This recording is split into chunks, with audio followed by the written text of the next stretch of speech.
Teman, pernah ketemu sama Pak Joko Widodo? Belum pernah kan? Yanda udah pernah ketemu loh, tapi tulisannya aja.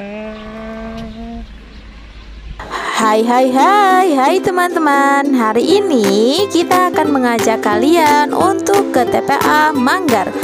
TPA Manggar adalah fasilitas milik pemerintah Kota Balikpapan yang berdiri di atas lahan seluas 27,7 hektar di Jalan Proklamasi RT 36. Yuk kita kunjungi bersama. Assalamualaikum warahmatullahi wabarakatuh. Halo teman-teman.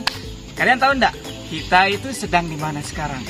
Wow, kita ada di satu tempat yang Masya Allah, itu adalah tempat sisa-sisa pembuangan kita. Nah, teman-teman, tapi jangan khawatir ya. Sisa-sisa pembuangan kita yang kita sebut sampah itu, ternyata di sini itu bisa dikelola loh, teman-teman. Masya Allah. Nah, pengen tahu kan gimana caranya sampah itu menjadi gas metan, gimana caranya sampah itu menjadi kompos? Itu tempatnya. TPA Manggar. Oke?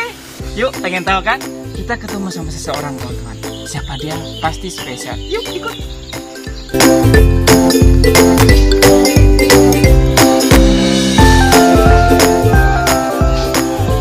Mana kabarnya, Pak? Sehat, Alhamdulillah. Pak, kita dari SDT BIS nih, Pak. Jadi kita pengen tahu nih.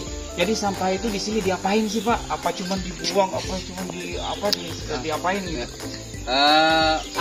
Nanti Pak ya, kita biar mereka penasaran gitu Pak, kita nanti ke sana aja Pak. Pasti lebih seru teman-teman. Yuk kita ikuti aja.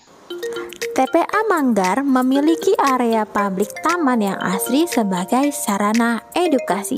Kita tidak akan mencium bau menyengat di sini. Tempat pertama yang kita kunjungi adalah pengolahan sampah yang menghasilkan energi gas metan. Gas ini dapat menghasilkan api yang disalurkan dalam pipa flaring. Pipa flaring ini digunakan untuk menyalurkan gas metan yang dihasilkan dari limbah atau sampah agar TPA tidak mudah terbakar.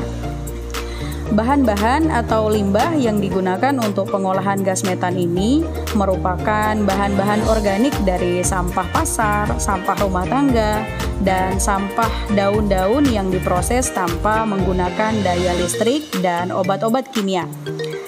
Nah, api yang dihasilkan dari gas metan ini memiliki banyak manfaat.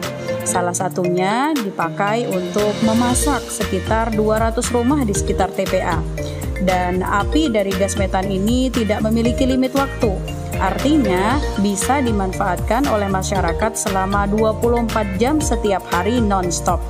Jadi dengan membayar 10.000, orang-orang yang rumahnya di sekitar TPA tidak perlu beli gas LPG untuk memasak. Mudah, murah, terjangkau. Oh ya, TPA Manggar ini diresmikan oleh Wali Kota dan dikukuhkan oleh Presiden Joko Widodo pada tahun 2019.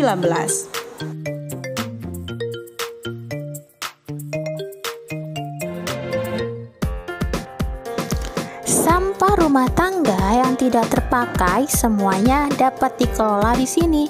Plastik yang ada di rumah kalian dapat dikelola menjadi bensin dan solar. Mesin destilasi ini membantu mengubah plastik menjadi bensin dan solar. Sedangkan sampah basah dari rumah tangga dapat diolah menjadi kompos. Fasilitas yang disediakan TPA Manggar diantaranya ruang steam sauna dengan memanfaatkan energi panas dari gas metan, tempat pelatihan pemadam, proses pembuatan kompos, taman baca, flying fox, rekreasi permainan anak, dan berbagai jenis hewan. Kalian tidak perlu khawatir karena tempat di sini sangat bersih dan asri. TPA Manggar memiliki 7 landfill, 5 landfill yang sudah terpenuhi menjadi gunung dan hutan. Teknologi sanitari landfill dikenal mampu menghancurkan sampah dengan baik, serta mengubah air lindi yang dihasilkan menjadi gas metana dan bisa dimanfaatkan warga sekitar TPA untuk memasak. Air lindi atau licit adalah suatu cairan yang dihasilkan dari pemaparan air hujan di timbunan sampah. Cairan ini sangat berbahaya karena mengandung konsentrasi senyawa organik maupun senyawa anorganik tinggi yang terbentuk dalam landfill akibat adanya air hujan yang masuk ke dalamnya.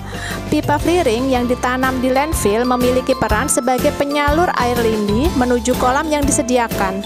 Jangan khawatir, air licit di TPA Manggar sudah dirancang agar tidak berbahaya merusak lingkungan sekitar. Setiap harinya, TPA ini bisa menampung 400 ton hingga 700 ton sampah rumah tangga. 30% lainnya adalah sampah plastik dan sampah yang sudah dipilah dan diolah. Sebanyak 70% sampah di TPA Manggar adalah sampah rumah tangga dan 20% sampah tersebut sudah diproses dari rumah sebelum sampai ke TPS. Bayangkan teman-teman, bila kita tidak bisa mengontrol sampah rumah tangga yang kita hasilkan, maka volume sampah di TPA akan semakin banyak.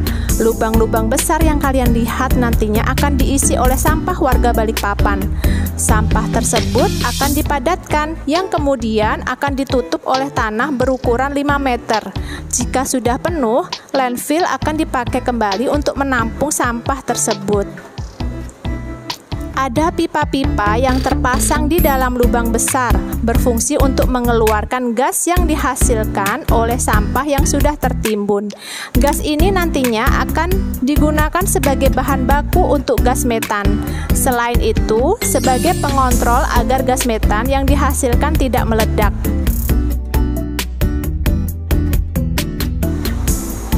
Selain sampah, ternyata ada habitat yang tinggal di sekitar sampah. Salah satunya adalah burung kuntul. Mereka mencari makan di tumpukan sampah berupa sampah basah dan hewan seperti belatung. Warga sekitar TPA juga ada yang datang untuk mengumpulkan barang yang masih bisa digunakan. Bagaimana cara kita agar mengurangi banyaknya sampah yang ada di sekitar kita? Salah satunya adalah dengan reuse, reduce, dan recycle. Mulai saat ini, yuk kita biasakan untuk memilah-milih sampah. Lebih baik hidup dari sampah daripada hidup dari sampah.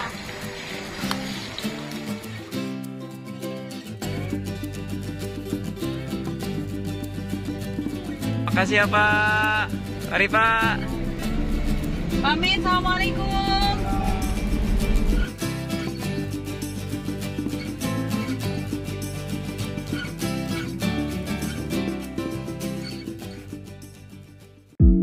Perjalanan selanjutnya kita akan menuju Pandora. Apa sih Pandora itu? Yuk kita lanjutkan perjalanan kita.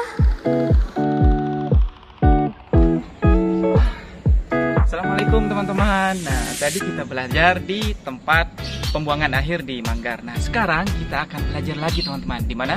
Di Pandora. Oke, let's go. Nah, teman-teman, kita sudah sampai di tempatnya Pandora. Nah, tapi teman-teman, karena kita sedang berada di PPKM level 4 gitu ya, level pedas banget, nanti kita harus pakai masker. Oke? Sampah yang ada di sini adalah sampah daur ulang yang berbahan dasar plastik.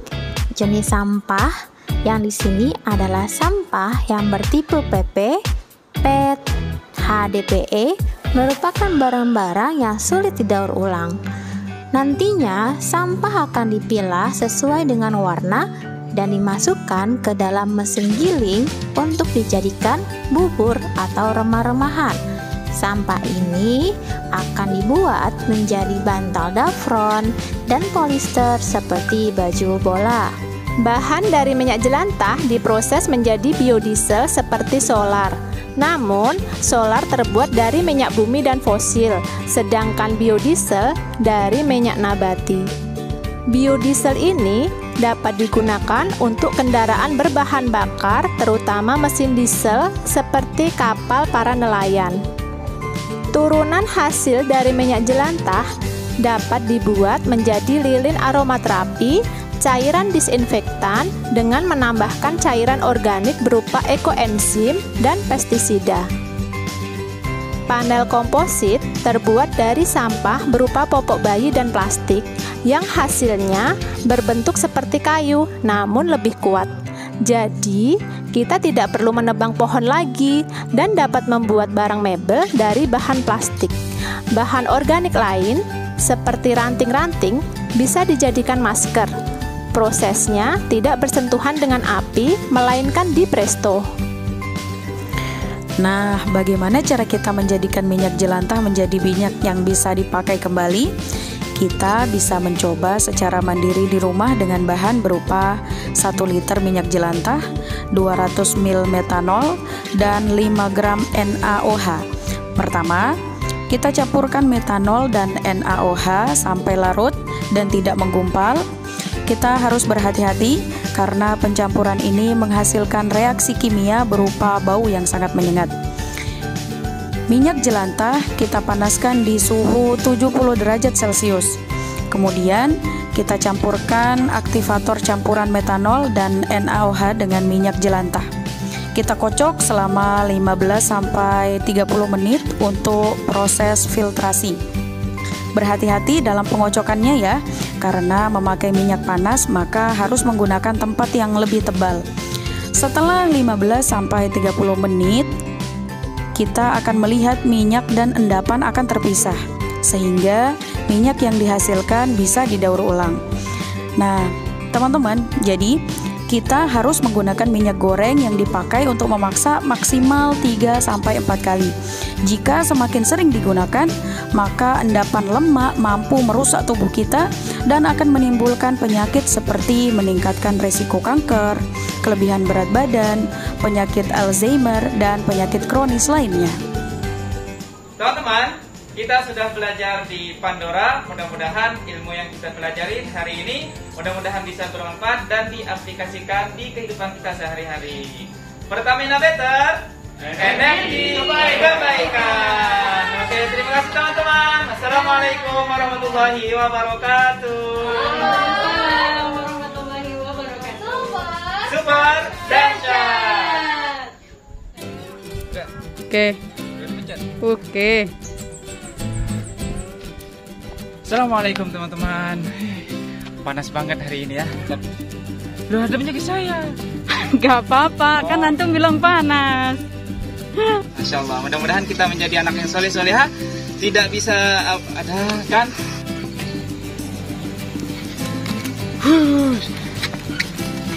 Wah.